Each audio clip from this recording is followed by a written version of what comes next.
Hello and welcome students. Myself Manorama Chaudhary and I am from Nahar Convent School. Today I am here with a very interesting topic that is modes of asexual reproduction. यानी आज हम जिस topic के बारे में discuss करने वाले हैं वो है एसेक्सुअल रिप्रोडक्शन के कुछ मोड्स के बारे में, कुछ मेथड्स के बारे में जो कि एसेक्सुअल रिप्रोडक्शन हेडिंग के अंदर आते हैं। जैसे कि हम लोग पहले ही देख चुके हैं अपने पुराने वीडियो के पार्ट में कि एसेक्सुअल रिप्रोडक्शन क्या है, हम इसका इंट्रोडक्शन देख चुके थे। आज हम बात करेंगे उसके कुछ इंपॉर्टेंट मेथड्स के बारे में। आइए हम सबसे पहले देखते हैं कि एसेक्सुअल रिप्रोडक्शन क्या होता है। तो एसेक्सुअल रिप्रोडक्शन की अगर हम बात करें तो production of offspring by a single parent without fertilization and formation of gametes is called asexual reproduction. अगर हम आसान भाषा में बोलें तो किसी भी संतति का आना एक सिंगल जनक, एक एकल जनक के माध्यम से उसका निषेचित होकर किसी भी संतति का जन्म लेना या फिर उसका प्रोड्यूस होना क्या कहलाता है?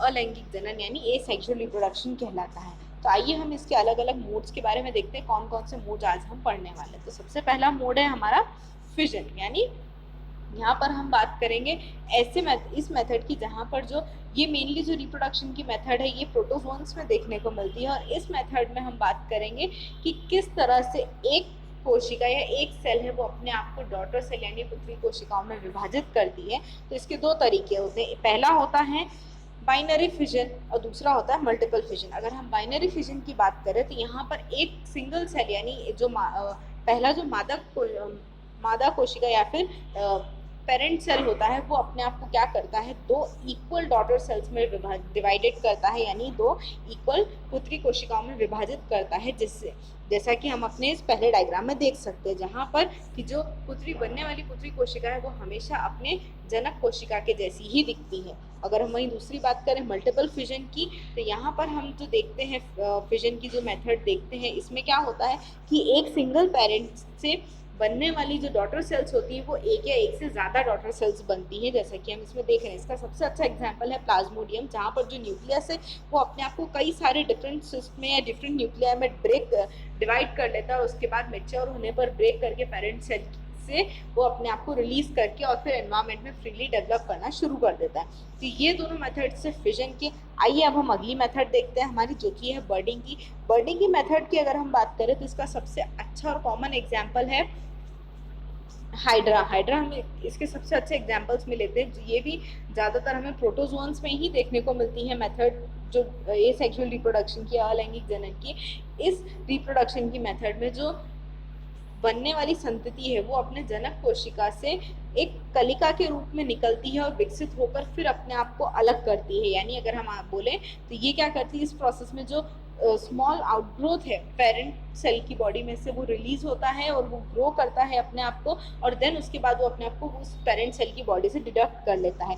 ये मेथड क्या कहलाती है? बर्डिंग की मेथड कहलाती है। जैसा कि हम डायग्राम में देख रहे हैं, एक पेरेंट सेल है उसमें से एक बर्ड का आउटग्रोथ होना शुरू हो रहा है धीरे धीरे। वो धीरे धीरे बर्ड जो है वो अपने आप को डेवलप करती जाएगी पेरेंट सेल की बॉडी पर ही, और वो टेंटिकल्स और अपनी पूरी स्ट्रक्चर का फॉर्मेशन करेगी। जैसे ही वो स्ट्रक्चरल फॉर्मेशन कंप्लीट होगा वो अपने आप को पेरेंट सेल से अलग कर लेगी। ये थी हमारी बर्डिंग की प्रोसेस। आइए अब हम देखते हैं फ्रेगमेंटेशन। फ्रेगमेंटेशन की वो मेथड होती है जिसमें कि हम देखते हैं कि कोई भी पेरेंट सेल है वो अपने आप को किसी भी कितने भी पार्ट्स में डिवाइड करे तो उसकी बॉडी के डिवाइडेड हर पार्ट अपने आप को एक इंडिविजुअल में डेवलप कर लेते हैं, इंडिविजुअल में या फिर एक न्यूली डेवलप इंडिविजुअल या डॉटर सेल में अपने आप को डिवाइड कर लेते हैं या डेवलप कर लेते हैं। तो इसका सबसे अच्छा एग्जाम्पल है प्लानेरिया। प्लानेरिया जो है वो अपने आप को, उसकी बॉडी का आप कोई भी पार्ट अगर कट करके अलग कर देते हैं या फिर उसकी बॉडी को हम कितने भी पार्ट्स में डिवाइड करते हैं तो वो अपने आप को हर पार्ट अपने आप को एक न्यू इंडिविजुअल में डेवलप कर लेता है। तो इस तरह से यहाँ पर डॉटर सेल का फॉर्मेशन होता है। हमारी जो नेक्स्ट प्रोसेस है वो है स्पोर फॉर्मेशन की।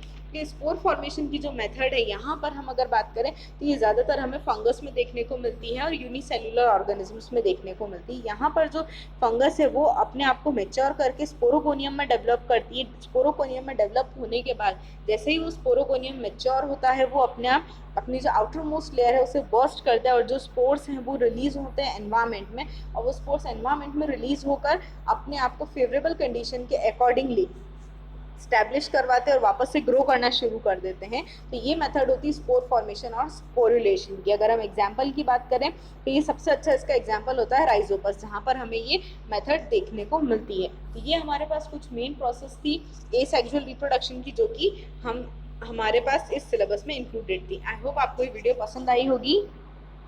Thank you.